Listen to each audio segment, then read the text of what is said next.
इस वक़्त हम कर्नाटक के बीदर क्षेत्र में आए हैं और हमारे साथ जो हैं वासु ग्रुप के संचालक अशोक जी मौजूद हैं। Vasu Ashok ji, group, Ashok residential Vasu group, मैं बात कर रहा हूँ।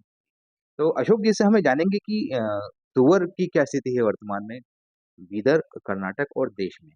सबसे पहले सर बीदर में तुअर की क्या स्थिति है? इधर का फर्स्ट में पेरावा 30% लेस हो गए, और जो है ना पानी ज़्यादा पड़ के जहाँ-जहाँ खेत में पानी रुके सो जगह में डैमेज हो गए, और इससे क्रॉप वो एक 30% पेरावा में, और ये पानी रुक के डैमेज होके इसमें दोनों मिला के 40-45% इधर हमारे बिदर के एरिया में कम आएगा।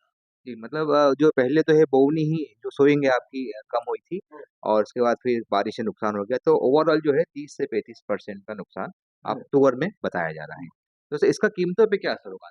कीमतों में देखो भैया, वो गवर्नमेंट जो है ना 75 सेंट्रल गवर्नमेंट दे रहा है, 500 स्टेट गवर्नमेंट मिला के 8,000 में खरीद रहे, और ओपन सेल में वो रेट एमएसपी से भी 800-1,000 रुपये कम बेचते हैं। सोया भी 5,300 एमएसपी रेट है, उसको भी लेस करके 4,200-300 गवर्नमेंट बेचे, और मूंग भी 8,800 में एमएसपी रेट से लिए, वो भी 72-73 ओपन में बेचे। इस तरह सब एमएसपी रेट से कम बेचने से इंडस्ट्री को बहुत नुकसान होता, फार्मर्स को रेट नहीं मिलता, फार्मर्स भी को भी लॉस होता, इंडस्ट्री को भी लॉस होता। ये तरीके से करे तो अच्छा नहीं है, एमएसपी से कम बेचना, गवर्नमेंट पाबंदी करना। सरकार को जो एमएसपी तय करती है, उससे नीचे वो फसल ना बेचे, आपका हाँ, ये डिमांड है। जो सरकार एमएसपी तय कर रही है, उससे नीचे फसल ना बेचे। यदि सरकार उससे कम में फसल बेचती है, तो घरेलू उद्योग को उससे काफ़ी परेशानियों का सामना करना पड़ सकता है। तो ठीक सर है। और आपने जी, और रेट का जो मार्केट में चल रहा उसका स्टडी करके इंपोर्ट एक्सपोर्ट का कंट्रोलिंग करना, रेट कम हो गए इंपोर्ट का बैन करना, रेट ज़्यादा हो गए इंपोर्ट का ओपन करना, ये करने से इंडस्ट्री को भी बेनिफिट होता, और फार्मर्स को भी रेट मिलता। वर्तमान में जो विदेशों से तुअर आ रही है आयातित, तो उससे भी काफ़ी परेशानी हो रही है घरेलू उद्योगों को। हाँ, वो इम्पोर्टेड का आने से रेट उनका कम है, वो क्वालिटी भी सेकंड से है, लेकिन गवर्नमेंट टेंडर में सब जो है ना इम्पोर्टेड का माल का खरीदी नहीं रखना, घरेलू का तुअर हर चीज़ पल्सेस घरेलू का टेंडर में रखे तो इधर इंडस्ट्री को भी बेनिफिट होता, फार्मर्स को भी बेनिफिट होता।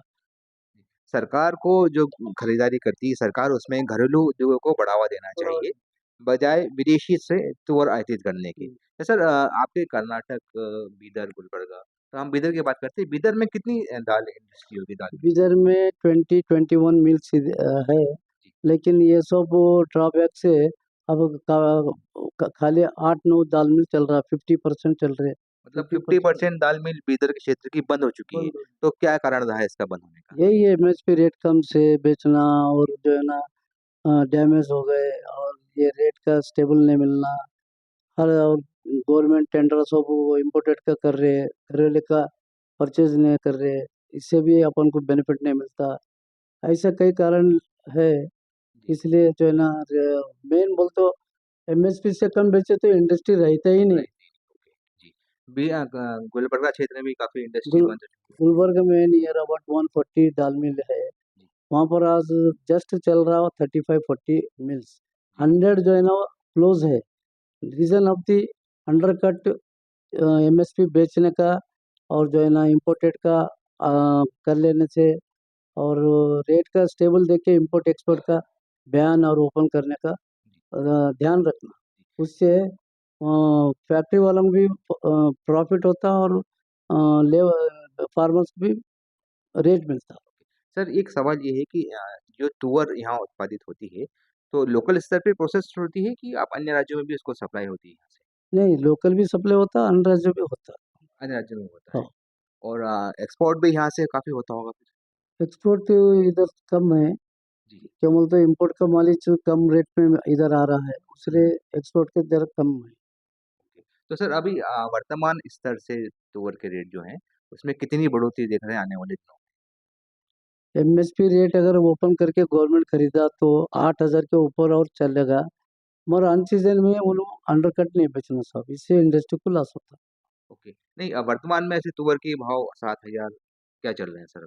अब तुअर के जस्ट 7,000 7,500 चल रहा है। 7,000 सिक्स सिक्स 6,500 से 7,500 रेट चल रहा है। 6,500 7,500 तो क्या इसमें कुछ तेजी आएगी आने वाले दिनों में 7,700 600 तक जा सकते हैं या फिर अभी अब स्टेबल रहेगा बाजार? अब नया क्रॉप आने के बाद गवर्नमेंट ये 8,000 में एमएसपी रेट से लेने लिए तो हम्म, और अप हो जाता।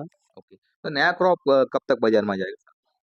दिसंबर 15 से जनवरी फर्स्ट वीक में आएगा। जो प्रोडक्शन की बात की जा रही है वर्तमान में, तो ये इसमें कुछ समय लगेगा और प्रिडिक्ट करने में कि कितना उत्पादन गिरता है? फलियों का आकार तो काफ़ी छोटा है फिलहाल खेतों में। खेतों में वही अच्छा ढंग से अगर क्लाइमेट साथ ही दिए तो जी। 10% ज़्यादा होएगा। क्लाइमेट अगर साथ दिए तो 30-40% जो लेस होता है उतना आएगा, 60% आएगा। तो ओवरऑल ये है देखा जाए कि आप लोगों की डिमांड है कि विदेशों से जो तुअर आता है, उस पर एक तो सरकार प्रतिबंध लगाए, साथ में हुँ, सरकार यदि एमएसपी पे खरीदी करती है, हुँ। तो उस कमोडिटी को एमएसपी से नीचे ना बेचे। ना बेचे तो इससे घरेलू इंडस्ट्री को फ़ायदा और मिलेगा। गवर्नमेंट का टेंडर सब घरेलू का पल्सेस परचेज़ करना, जी। रखना tender. Commodities control dot com से बात करने के लिए आपका हार्दिक धन्यवाद। नमस्कार।